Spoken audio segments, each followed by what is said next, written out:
Hello everyone, welcome back to Ninja Prep. मेरा नाम है कपिल गोयल और आज हम लेक्चर करने वाले हैं ओपैम इम्पॉर्टेंट क्वेश्चंस किसके लिए, CSIR नेट 2022 एग्ज़ाम के लिए। ठीक है, और ये जो क्वेश्चंस हैं ये इम्पॉर्टेंट होंगे जैम एग्ज़ाम के लिए भी, गेट एग्ज़ाम के लिए भी, और साथ ही साथ नेट का जो दिसंबर वाला एग्ज़ाम होगा उसके लिए भी कहीं ना कहीं ये जो क्वेश्चंस हैं वो इम्पॉर्टेंट होंगे। इसके पहले हम ऑलरेडी 3 लेक्चर्स कर चुके हैं जिसमें मैंने इम्पॉर्टेंट क्वेश्चंस कराए हैं ओपैम से रिलेटेड। आज भी हम इम्पॉर्टेंट क्वेश्चंस करने वाले हैं। जिस तरह से वो पहले 3 लेक्चर आप लोगों के लिए यूज़फुल थे, ये लेक्चर भी उतना ही यूज़फुल होने वाला है। तो बने रहिए एंड तक मेरे साथ। और अभी तक आपने यदि चैनल को सब्सक्राइब नहीं किया है तो प्लीज़ चैनल को सब्सक्राइब कीजिए, वीडियो को लाइक कीजिए और शेयर कीजिए। तो चलिए स्टार्ट करते हैं आज का लेक्चर। तो सबसे पहला जो क्वेश्चन हमें दिया गया है यहाँ पर, वो क्वेश्चन क्या है, determine the output voltage for the summing amplifier. अब देखो, ये चीज़ तो मैं एक्सपेक्ट करता हूँ आपको, जब आप ये इंपॉर्टेंट क्वेश्चन वाली सीरीज़ देख रहे हैं कि समिंग एम्पलीफायर क्या होते हैं, या एवरेज एम्पलीफायर क्या होता है, इंटीग्रेशन एम्पलीफायर क्या होता है, कंपैरेटर क्या होता है, डिफरेंशिएटर क्या होता है। तो ये मैं एक्सपेक्ट करके चलता हूँ कि आप ये डायग्राम देखने से ही पता कर सकें। ऐसा कहीं आपको डायग्राम देखने को मिले तो ये जो डायग्राम होता है ये समिंग एम्पलीफायर का होता है। समिंग एम्पलीफायर का मतलब क्या है कि यहाँ से वोल्टेज आएगा, यानी कि करंट आएगा, यहाँ से करंट आएगा, यहाँ से करंट आएगा, करंट आकर यहाँ पर मिलेगा, यानी कि यहाँ पर जो नेट करंट बनेगी ये तीनों करंट का क्या बनेगी, समेशन बनेगी। अगर मैं इसको बोलूँ I1, इसको बोलता हूँ मैं I2, इसको बोलता हूँ मैं I3, तो I इक्वल्स टू क्या होगा, I1 plus I2 plus I3। हमें क्या निकालना है, हमें आउटपुट वोल्टेज निकालना है। आउटपुट वोल्टेज हमें निकालना है तो यहाँ पर जो आउटपुट वोल्टेज है वो बराबर होगा, V बराबर क्या होता है, IR, और यहाँ पर जो फीडबैक रेजिस्टेंस है वो क्या है, फीडबैक रेजिस्टेंस है RF। तो उसको अगर मैं लिखूँ RF और करंट को लिख देता हूँ मैं, जो इसमें करंट आएगी वो कितनी आएगी, I, तो वो हो गई I। अब यहाँ देखने वाली, गौर करने वाली चीज़ ये है कि यहाँ पर जो ये कनेक्शन है ये किस पर है, इन्वर्टिंग टर्मिनल पर है। और हमें ये पता है कि इन्वर्टिंग टर्मिनल पर यदि कनेक्शन है तो यहाँ पर जो है वो फेज़ चेंज होगा, मतलब जो आउटपुट है आएगा उसमें क्या होगा, फेज़ चेंज हो जाएगा। और फेज़ चेंज होने का मतलब है मैं यहाँ पर क्या लगाऊंगा, माइनस लगाऊंगा। ठीक है, फिर मैंने बोला कि V आउटपुट जो होगा वो किसके बराबर है, माइनस RF। I जो है, I इन तीनों का समेशन होगा, यानी कि मैं उसको लिखूंगा I1 plus I2 plus I3। अब ओम के नियम से हम ये बहुत अच्छे से जानते हैं कि V बराबर होता है IR, और I को हम क्या लिखेंगे, V ओवर R। तो यहाँ से अगर मैं I1 की वैल्यू लिखना चाहूँ, अगर मैं इसको I1 बोलता हूँ तो I1 हो जाएगा किसके बराबर, V1 अपॉन ये वाला रेजिस्टेंस। I2 किसके बराबर हो जाएगा, V2 ओवर ये वाला रेजिस्टेंस। और I3 किसके बराबर हो जाएगा, V3 ओवर ये वाला रेजिस्टेंस। तो अगर मैं यहाँ पर वैल्यू सब्स्टिट्यूट कर दूँ तो V आउटपुट बराबर हो गया माइनस RF, यहाँ V1 over R1 plus V2 over R2 plus V3 over R3। ठीक है, R1 कौन सा हो जाएगा, ये वाला, R2 कौन सा हो जाएगा, ये वाला, और R3 कौन सा हो जाएगा, ये वाला। अब क्योंकि मेरे को डायग्राम से साफ साफ दिख रहा है, क्या दिख रहा है मेरे को डायग्राम से, कि R1 बराबर है किसके, R2 के, बराबर है किसके, R3 के। दैट मीन्स कि हम R1 R2 R3 को कॉमन ले सकते हैं। कॉमन ले सकते हैं तो V आउटपुट बराबर माइनस RF ओवर R हो गया। ठीक, ये किसके बराबर हो गया, ये हो गया V1 plus V2 plus V3। ठीक, उसके बाद जो हमारे पास वैल्यूज़ हैं उन्हें हम सब्स्टिट्यूट कर देंगे तो V आउटपुट, अब क्योंकि RF की जो वैल्यू है वो कितनी है, 10 है, तो ये 10, R की वैल्यू जो है वो कितनी है, 10 है, 10। V1 की वैल्यू कितनी है, 3, तो प्लस 3। V2 की वैल्यू कितनी है, 1 प्लस 1, प्लस V3 की वैल्यू कितनी है, 8, तो प्लस 8। ये 10 से 10 मर गया, यहाँ पर कितना आया, 8 और 3 11 और 1 12। तो हमारे पास यहाँ पर जो आउटपुट वोल्टेज आ गया वो कितना आ गया, माइनस 12 वोल्ट। इसका जो आंसर हो गया फाइनल वो कितना हो गया, माइनस 12 वोल्ट। ठीक है, तो समिंग एम्पलीफायर के जब भी आपको जो क्वेश्चंस दिखेंगे तो वहाँ पर आपको ये फार्मूला लगाना है, ध्यान रखना है, ये वाला, ये फार्मूला ध्यान रख के चलना भाई। यहाँ पर तो इस क्वेश्चन के अंदर ये था कि तीनों रेजिस्टेंस बराबर हो गए थे तो मैंने उनको कॉमन निकाल लिया। हर क्वेश्चन में ऐसा हो ये ज़रूरी नहीं है, परंतु क्वेश्चन करने का तरीका क्या रहेगा, यही रहेगा। ठीक, ये आता है तो क्वेश्चन ईजिली हो जाएगा, नहीं आता तो लेके बैठे रहोगे। आगे बढ़ते हैं। हाँ जी, तो ये जो क्वेश्चन है इसमें हमें क्या है, एक टेबल दी हुई है। इस टेबल में हमें वोल्टेज की अलग अलग वैल्यू दी है, यानी कि 3 सेट में हमें आंसर निकालना है। एक बार फर्स्ट सेट, इसको मैं बोल देता हूँ फर्स्ट सेट, इसको बोल देता हूँ मैं सेकंड सेट, और इसको मैं बोल देता हूँ कौन सा सेट, थर्ड सेट। 3 सेट्स के अंदर हमें आंसर निकालना है। क्या निकालना है? Output voltage. क्वेश्चन क्या है? वही समिंग एम्पलीफायर का है। तो आउटपुट वोल्टेज की जो इक्वेशन है वो क्या बनेगी? आर एफ अपॉन, अब यहाँ पर देखो रेजिस्टेंस अलग अलग है भाई, तो माइनस आर एफ, मैं पहले इक्वेशन लिख लेता हूँ, V1 upon R1 plus V2 over R2 plus V3 over R3। ठीक है, ये कैसे लिखा है? V1 अपॉन R1 मतलब I1, V2 ओवर R2 मतलब I2, V3 ओवर R3 मतलब I3। अब मेरे को वैल्यू रखनी है यहाँ पर। R1 की वैल्यू क्या है? 1, R2 की वैल्यू क्या है? 2 और R3 की वैल्यू क्या है? 4। ये वैल्यू रखो यहाँ पर। तो V output equals to minus R F. R F कितना है? 1 किलो ओम, तो 1 किलो ओम रख दिया यहाँ पर। ठीक, 1 किलो ओम। देख V1 अपॉन R1, R1 कितना है भैया? R1 है 1, तो ये R1 1 plus V2 upon R2, R2 कितना है? 2, तो V2 upon 2 plus V3 upon R3, तो R3 कितना है? 4, तो ये हो जाएगा 4।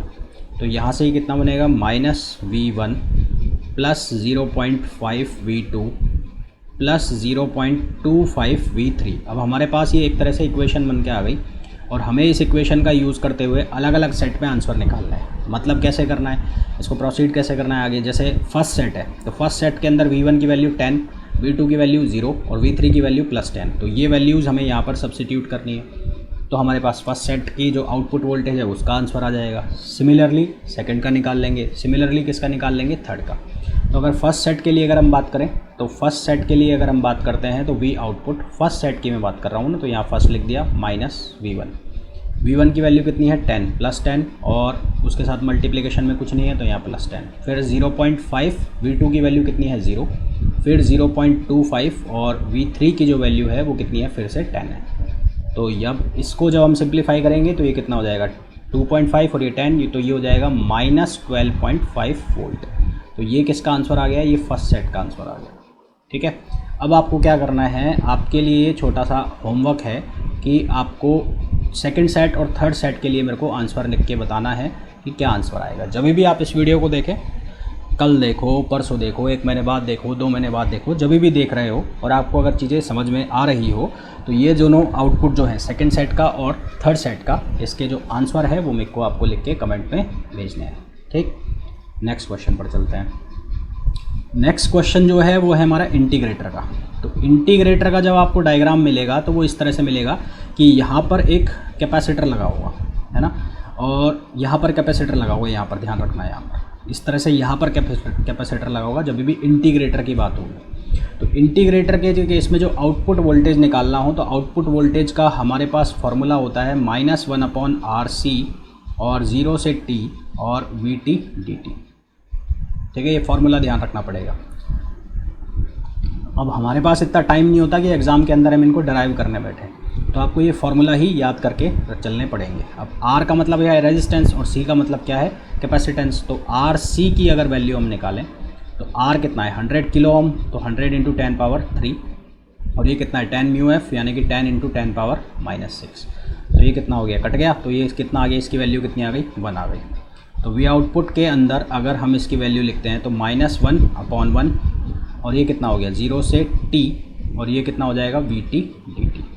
अब यहाँ पर जो हमें इनपुट वेव फॉर्म दिया हुआ है, तो इनपुट वेव फॉर्म जो हमें दिया हुआ है वो कौन सा दिया हुआ है? स्क्वायर। और इसकी जो वोल्टेज है, सैचुरेशन वोल्टेज, वो कितनी है? 1 है। तो यहाँ पर हम 1 पुट करेंगे। अब एक चीज़ ध्यान रखना, जो स्क्वायर वेव फॉर्म है उसका जो आउटपुट आता है वो ट्रायंगुलर आता है। कौन सा आता है? ट्रायंगुलर, पहली चीज़। दूसरी चीज़ क्या होगी, क्योंकि यहाँ पर जो ये सिग्नल अप्लाई किया गया है ये कौन सा एंड पर किया गया है? Negative terminal. और नेगेटिव टर्मिनल क्या होता है? नेगेटिव टर्मिनल होता है इन्वर्टिंग, यानी कि जो आउटपुट आएगा इसका, उसका क्या होगा? फेस चेंज होगा। पहली चीज़ क्या याद रखनी है कि जो स्क्वायर वेव फॉर्म है उसका जो आउटपुट आएगा वो ट्रायंगुलर वेव आएगा। वो ट्रायंगुलर वेव भी कैसी बनेंगी? फेस चेंज के साथ बनेंगी, यानी कि उल्टी बनेंगी।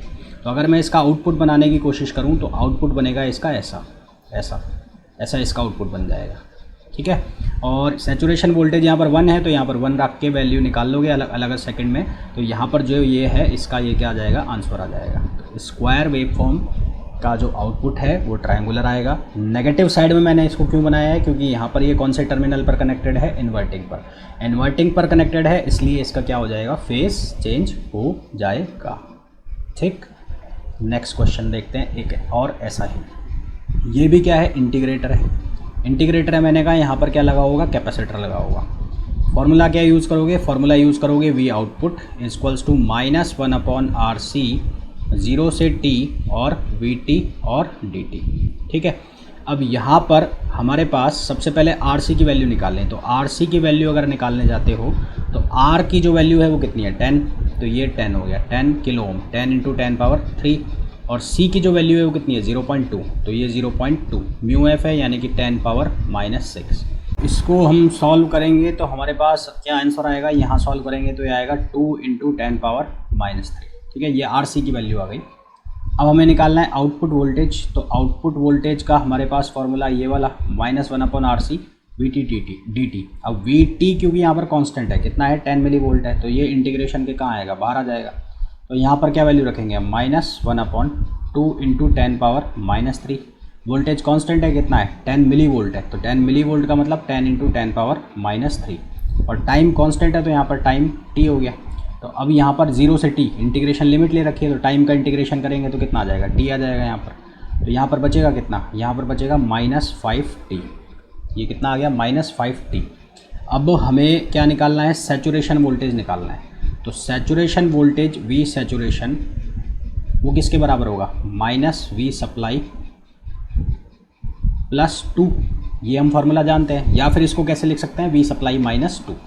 अब -V सप्लाई लिखा है मैंने, यानी कि यहाँ ये वैल्यू या ये वैल्यू दोनों में से, तो कोई सी भी वैल्यू ले लो मैग्नीट्यूड के साथ। तो -15 + 2 यानी कि क्या आ गया, -13 आ गया। हमें क्वेश्चन के अंदर क्या पूछा है, how long does it take for output to reach saturation. तो सैचुरेशन वोल्टेज जो है वो कितनी है, -13 है। अब -13 के पास -5t को पहुंचने में कितना टाइम लगेगा, तो दोनों को हम कर देंगे बराबर। तो -5t = -13, तो t = कितना हो जाएगा, -13/-5। और इसको जब हम सिंप्लीफाई करेंगे तो हमारे पास आंसर आएगा 2.6 सेकेंड्स। कितना आंसर आ जाएगा, 2.6 सेकेंड्स। तो ये थे आज के लेक्चर के कुछ इंपॉर्टेंट क्वेश्चंस। अब इसके बाद एक और लेक्चर हम करेंगे ऑपैम्प का, जो हमारा आखिरी लेक्चर होगा ऑपैम्प का। उसके अलावा इलेक्ट्रॉनिक्स में हम क्या क्या करने वाले हैं, यहाँ पर हम करेंगे बीजेटी के इंपॉर्टेंट क्वेश्चंस, हम करेंगे जीनर डायोड के इंपॉर्टेंट क्वेश्चंस, और बीजेटी के साथ ही हम कुछ क्वेश्चंस करेंगे एफईटी के। तो ये सब हम करने वाले हैं इलेक्ट्रॉनिक्स के अंदर पहले पार्ट में। फिर सेमीकंडक्टर के कुछ क्वेश्चंस देखेंगे और डिजिटल इलेक्ट्रॉनिक्स के। इसी तरह से हम बाकी सब्जेक्ट्स को भी डील करेंगे। अगर आप लोग ये लेक्चर्स देख रहे हैं और पसंद कर रहे हैं तो प्लीज़ ये जो लेक्चर्स हैं अपने फ्रेंड्स के साथ, कलीग्स के साथ, जूनियर्स के साथ शेयर कीजिए, जिससे ज़्यादा से ज़्यादा लोगों को बेनिफिट हो सके इन चीज़ों का। तो मिलते हैं ऑपैम्प के इम्पॉर्टेंट क्वेश्चंस के नेक्स्ट लेक्चर में। Till then, thank you, bye bye.